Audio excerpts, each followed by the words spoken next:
নমস্কার শ্রোতা বন্ধুরা, স্পিরিচুয়াল অ্যান্ড মোটিভেশনাল অ্যাডভাইস চ্যানেলে আপনাদের সকলকে সাদর আমন্ত্রণ জানাই। আজকে 23শে জানুয়ারি। আজকে দিনটি একটি বিশেষ দিন। ভারতের স্বাধীনতা সংগ্রামের চিরস্মরণীয় মহাপুরুষ নেতাজি সুভাষচন্দ্র বসুর জন্মজয়ন্তী। 1897 সালে আজকের দিনেই তিনি কটকে জন্মগ্রহণ করেছিলেন। কটকেই তিনি বড় হন ও মাধ্যমিক স্তর পর্যন্ত পড়াশোনা করেন। তারপর উচ্চশিক্ষার জন্য প্রেসিডেন্সি কলেজে ভর্তি হন ও জনৈক ইউরোপীয় শিক্ষকের সাথে ঝামেলাতে জড়িয়ে পড়ায় তিনি ওই শিক্ষা প্রতিষ্ঠান থেকে বহিষ্কৃতও হন। পরে তিনি স্কটিশ চার্চ কলেজে ভর্তি হন। 1920 সালে তিনি ICS পরীক্ষায় 4র্থ স্থান লাভ করেন, কিন্তু সেখান থেকেও ইস্তফা দিয়ে তিনি দেশের কাজে ঝাঁপিয়ে পড়েন। তার চলার পথের প্রতিটি দিক আমাদের জীবনের পথ চলার অনুপ্রেরণা দেয়। তার লেখা অসংখ্য চিঠি রয়েছে মান্দালয় জেল থেকে। আজ সেরমই একটি চিঠি আপনাদের কাছে পড়ে শোনাচ্ছি। নেতাজি সুভাষচন্দ্র বসুর লেখা এই চিঠিটি চরিত্র গঠন ও মানসিক উন্নতি এই বিষয়টি নিয়ে লেখা।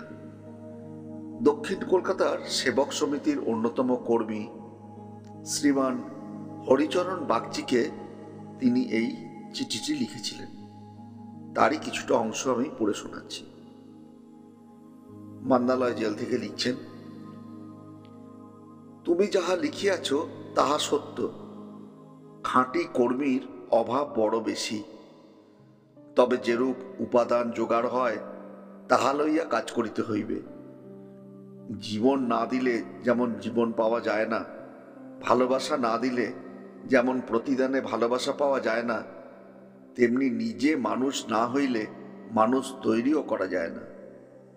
রাজনীতির স্রোত ক্রমশ যেরূপ পঙ্কিল হইয়া আসিতেছে, তাহাতে মনে হয় যে অন্তত কিছুকালের জন্য রাজনীতির ভেতর দিয়া দেশের কোনো বিশেষ উপকার হইবে না। সত্য এবং ত্যাগ এই দুটি আদর্শ রাজনীতির ক্ষেত্র যতই লোপ পাইতে থাকে, রাজনীতির কার্যকারিতা ততই হ্রাস পাইতে থাকে। রাজনীতিক আন্দোলন নদীর স্রোতের মতো কখনো স্বচ্ছ, কখনো পঙ্কিল। সব দেশে এইরূপ ঘটিয়া থাকে। রাজনীতির অবস্থা এখন বাংলাদেশে যাহাই হোক না কেন, তোমরা সেদিকে ভ্রুক্ষেপ না করিয়া সেবার কাজ করিয়া যাও। তোমার মনের অশান্তিপূর্ণ অবস্থার কারণ কি তাহা আমি বুঝিতে পারিয়াছি কিনা জানি না, কিন্তু বুঝিতে পারিয়াছি শুধু কাজের দ্বারা মানুষের আত্মবিকাশ সম্ভবপর নয়।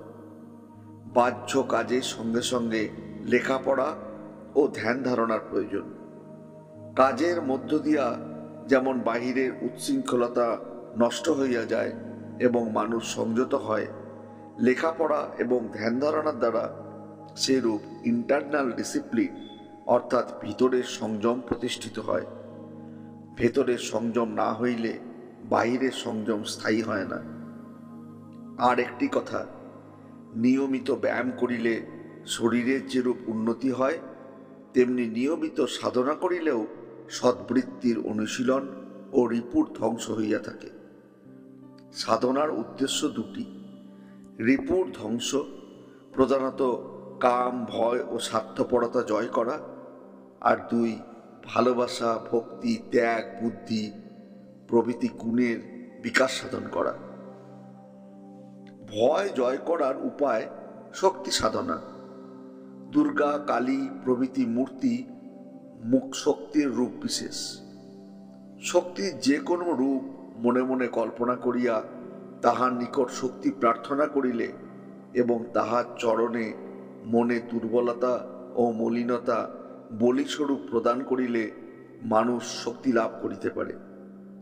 আমাদের মধ্যে অনন্ত শক্তি নিহিত হইয়াছে, সেই শক্তির বোধন করিতে হইবে। পূজার উদ্দেশ্য মনের মধ্যে শক্তি বোধন করা। এইরূপ শক্তিরূপ ধ্যান করিয়া শক্তিকে প্রার্থনা করিবে এবং পঞ্চ ইন্দ্রিয় ও সকল রিপুকে তাহার চরণে নিবেদন করিবে।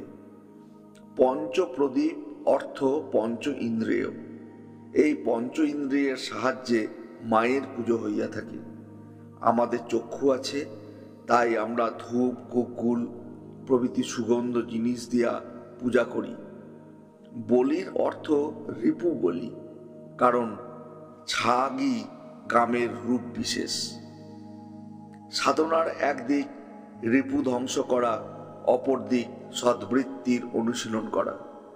রিপুর ধ্বংস হইলেই সঙ্গে সঙ্গে দিব্য ভাবের দ্বারা হৃদয় পূর্ণ হইয়া উঠিবে, আর দিব্য ভাব হৃদয়ের মধ্যে প্রবেশ করিলেই সকল দুর্বলতা পলায়ন করিবে। প্রত্যহ সম্ভব হইলে 2 বেলা এইরূপ ধ্যান করিবে। কিছুদিন ধ্যান করার সঙ্গে সঙ্গে শক্তি পাইবে, শান্তিও হৃদয়ের মধ্যে অনুভব করিবে। আপাতত স্বামী বিবেকানন্দের এই বইগুলি পড়িতে পারো। তাহার বইয়ের মধ্যে পত্রাবলী ও বক্তৃতাগুলি বিশেষ শিক্ষাপ্রদ। ভারতে বিবেকানন্দ বইয়ের মধ্যে এসব বোধহয় পাইবে। আলাদা বইও বোধহয় পাওয়া যায়। পত্রাবলী ও বক্তৃতাগুলি না পড়িলে অন্যান্য বই পড়িতে যাওয়া ঠিক নয়। ফিলোসফি অব রিলিজিয়ান, জ্ঞান যোগা বা ওই জাতীয় বইয়ে আগে হস্তক্ষেপ করিও না।